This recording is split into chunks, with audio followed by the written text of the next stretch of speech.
response was from the national community.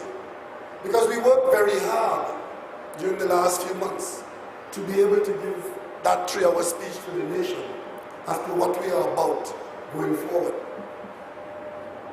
And there was one comment that I attached my attention to, and it's a comment coming from the business community, a business leader, whose comment on the budget was that the budget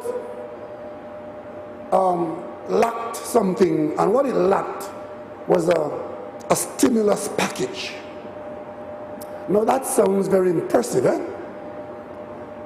Because it means, in simple language, that the government didn't find a pool of money to spend, to increase the spending so that that spending will generate contracts. And those who will get those contracts will continue to earn money the way they used to earn money before.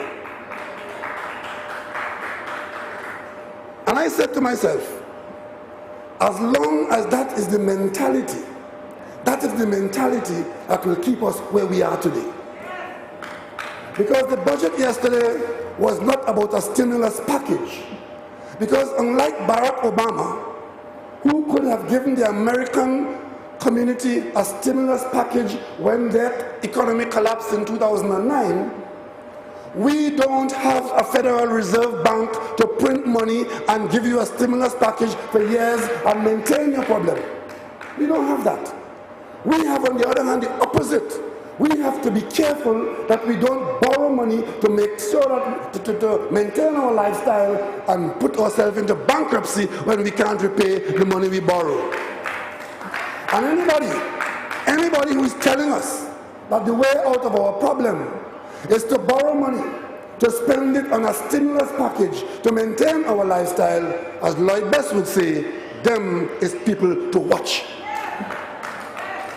What the budget yesterday represents against the background of what we are doing today, what that budget yesterday represents against what we are doing today in Laventille is opportunity for participation, for making the most of what we have available to us.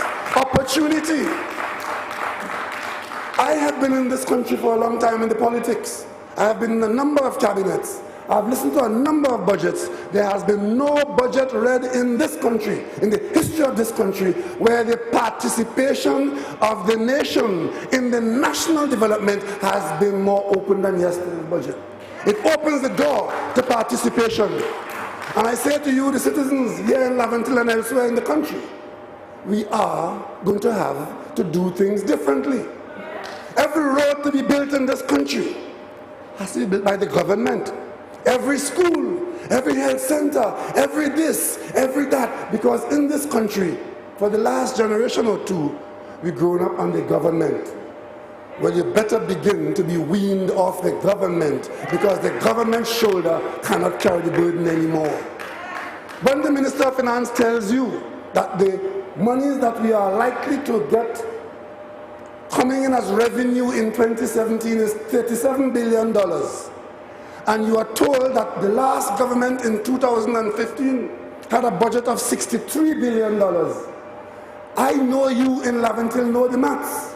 If you had at one time the opportunity to spend $60 billion and you now only can have available $37 billion, if you want to live at $60 billion level, the only way you could do that is to borrow the difference and live on borrowed money.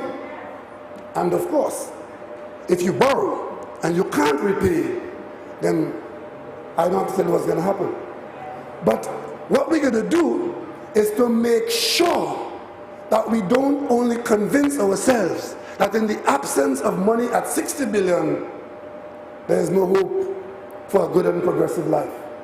Laventille, what I'm asking the Minister of Education to do here with this program is to ensure that the ministry provides the leadership, and that whatever money is allocated to the Ministry of Education, that we get the best value for that money. And as long as we do that, we'll be on the right track. And I would judge success